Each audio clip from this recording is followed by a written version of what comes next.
Sub ইন্সপেক্টরের নিয়োগ প্রক্রিয়া নিয়ে চাঞ্চল্যকর অভিযোগকারী যুবক কখনো পরীক্ষাতেই বসেনি, করেননি ফর্ম ফিল আপ, কিন্তু ওয়েবসাইট সফলদের তালিকায় তার নাম। প্রাথমিক বিদ্যালয়ে কর্মরত এক শিক্ষকের কারসাজিতে এই ধরনের জালিয়াতি। চাঞ্চল্যকর অভিযোগ তুলে চাঁচল থানায় লিখিত অভিযোগ মালতীপুরের বাসিন্দা গোলাম সারোয়ার আলম সিদ্দিকী।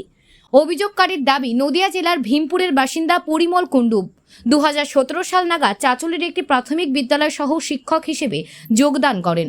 পরবর্তীতে তার সঙ্গে পরিমল কুণ্ডুর পরিচয় হয়। পরিমল তাকে প্রলোভন দেন 2018 সালে ফুড সাব ইন্সপেক্টর পরীক্ষায় তার চাকরি করে দেবে, পরিবর্তে তাকে চাকরি হওয়ার পর 7 লক্ষ টাকা দিতে হবে। পরিমল আরও বলে, তিনিও এইভাবে টাকার বিনিময়ে চাকরি পেয়েছেন, আরও অনেকেই চাকরি করে দিয়েছেন। প্রমাণস্বরূপ বেশ কিছু ব্যক্তির জয়নিং লেটারও দেখান। সেই সময় অভিযোগকারী তাকে বলেন, তিনি তো পরীক্ষাতে বসেননি, সেক্ষেত্রে কিভাবে তিনি চাকরি করবেন, কিভাবে ওয়েবসাইটে তার নাম দেখাবে। অভিযুক্ত দাবি করেন সেটাও সম্ভব হবে। তারপরে চলতি মাসের 14 তারিখে অভিযোগকারীর চক্ষু চরকগাছ হয়ে যায়। পরিমল কুণ্ডুর সহযোগী পরিচয় হচ্ছে একটি নম্বর থেকে ফোন আসে অভিযোগকারীর কাছে। জানানো হয় ফুড সাব ইন্সপেক্টর 2018 সালের তালিকায় তার নাম উঠে গেছে। দেওয়া হয় একটি রোল নম্বর। অভিযোগকারী চেক করে দেখে হতবাক হয়ে যান। পরবর্তীতে পরিমল কুণ্ডু এবং তার বেশ কয়েকটি নাম্বার থেকে আধিকারিকদের পরিচয় দিয়ে বারবার ফোন আসে অভিযোগকারীর কাছে। তার কাছে টাকার দাবি করা হয়। তিনি অবৈধ উপায়ে টাকার বিনিময়ে চাকরি করতে অস্বীকার করলেন। অকথ্য ভাষায় গালিগালাজ এবং হুমকি দেওয়া হয় বলে অভিযোগ। শুক্রবার সমগ্র ঘটনা নিয়ে চাঁচল থানায় লিখিত অভিযোগ দায়ের করেন। সঠিক এবং পূর্ণাঙ্গ তদন্তের দাবি জানিয়েছেন ওই যুবক। গোলাম সারোয়ার আলম সিদ্দিকী এই প্রসঙ্গে বলেন, মাঝে ঈদের জন্য আমি অভিযোগ করিনি, আজ স্বেচ্ছায় এসে অভিযোগ করলাম। এই পরিমল কুণ্ডুর সঙ্গে আরও বেশ কয়েকজন রয়েছে। আমি বারবার বলছি আমি এভাবে চাকরি করতে চাই না, কিন্তু তারা আমার কাছে টাকার দাবি করছে এবং হুমকি দিচ্ছে। আমি কোনো রকম পরীক্ষা দিইনি। এরা এইভাবে অনেক চাকরি করিয়েছে বলে দাবি করেছেন। আমি চাই পুলিশের তদন্ত করে দুর্নীতির পর্দা ফাঁস করুক। তদন্তের জন্য আমি সমস্ত রকমের সহযোগিতা করব। ফোন মারফত অভিযুক্ত পরিমল কুণ্ডুর সঙ্গে যোগাযোগ করা হলে তার বক্তব্য, অভিযোগ ভিত্তিহীন, মুহূর্তেই এটা বলবো। যদিও কেন তার নাম এলো, কেন এই ধরনের অভিযোগ উঠে আসলো, এই নিয়ে কোনো সদুত্তর তিনি দিতে পারেননি।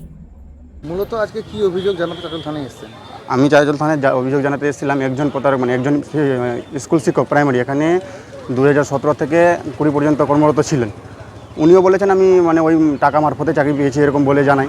দিয়ে এবার আমাকে এখানে হঠাৎ করে একদিন মেসেজ করে যে একটা চাকরির খবর রয়েছে ফুড এসআইয়ে, 7 দিনের মধ্যে জয়েনিং করিয়ে দেবে, জয়েনিং করার পর টাকা নেবে, এরকম বিভিন্ন ধরনের প্রস্তাব দেয়।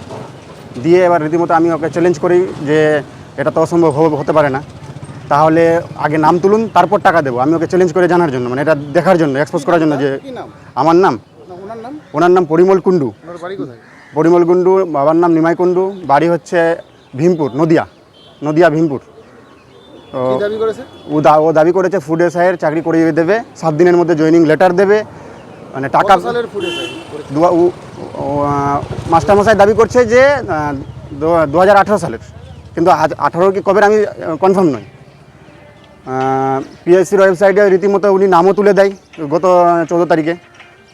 গত 14 তারিখে নাম তুলে দেওয়ার পর আমি দেখে তো একদম চক্ষু চরক, হঠাৎ করে দেখে চক্ষু চরক হয়ে গেছি। দেখে পিএসসির ওয়েবসাইটে, পিএসসি আমার নিজের নাম না, আমি কোনোদিন আজ পর্যন্ত ফুড এসআইয়ের কোনোদিন ফর্ম ফিল আপ করিনি আমার লাইফে। ও হঠাৎ করে পিএসসির ওয়েবসাইটে, আমি ওকে যখন আমি ইচ্ছা করে আবার ওকে একটু ধমক দিয়ে বলি যে এটা তো ফেক ওয়েবসাইট, আর কিছু বলছে প্রমাণ করে দেখা এটা ফেক ওয়েবসাইট, যেখানে খুশি সেখানে করে নে, ভেরিফাই করে নে, জয়েনিং লেটার যাবে, জয়েনিং লেটার গিয়ে ভেরিফাই করে নিতে পারিস, গিয়ে জয়েনিং হবি, বেতন পাবি, সব কিছু রীতিমতো। আমি ওকে বললো যে আমাকে 50% টাকা এখন পাঠা, তোকে জয়েনিং লেটার পাঠিয়ে দেবো, তারপরে জয়েনিংয়ের প্রতি বাকি টাকা দিবি। আমাকে এইভাবেও উনি করেছেন। আমি 7 লক্ষ টাকার কথা হয়েছে, তো 7 লক্ষ টাকার বিনিময়ে চাকরি পাইয়ে দেবে। হ্যাঁ, আমি যেহেতু ওকে চ্যালেঞ্জ করেছিলাম, যেহেতু উনার এখানে চাকরিরত ছিলেন, তো উনার সঙ্গে পরিচিত, ও বলে ঠিক আছে তোমার উপর ভরসা করে আমি করে দিচ্ছি। আমি ওকে বললাম নাম তুলুন, আমি 10 মিনিটের মধ্যে টাকা পাঠিয়ে দেবো। আমি যখন টাকা পাঠাইনি, প্রতিনিয়ত আমাকে ফোন করছে, প্রতিদিন। থানায় দ্বারস্থ হলাম, আমাকে হুমকি দিচ্ছে যে টাকা না দিলে আমাকে প্রাণে মারবে, অমুক ধমুক, এটা ওটা করে হুমকি দিচ্ছে। আর আরও দ্বারস্থ হলাম যে এই রকমের একটা পিএসসি ওয়েবসাইটে এত বড় জালিয়াতি কাজ কী করে হয়, সেটার জন্য সুব্যবস্থা যেন নাই, ওরা জানে দেখে কীভাবে এটা কে করছে। আপনি কি পুলিশকে সহযোগিতার হাত বাড়িয়ে দিচ্ছেন? অবশ্যই বাড়িয়ে দেবো, অবশ্যই বাড়িয়ে দিচ্ছে, কিন্তু বাড়ি অ্যাপ্লাই করে নিয়ে আপনার নাম চলে এসেছে একদম।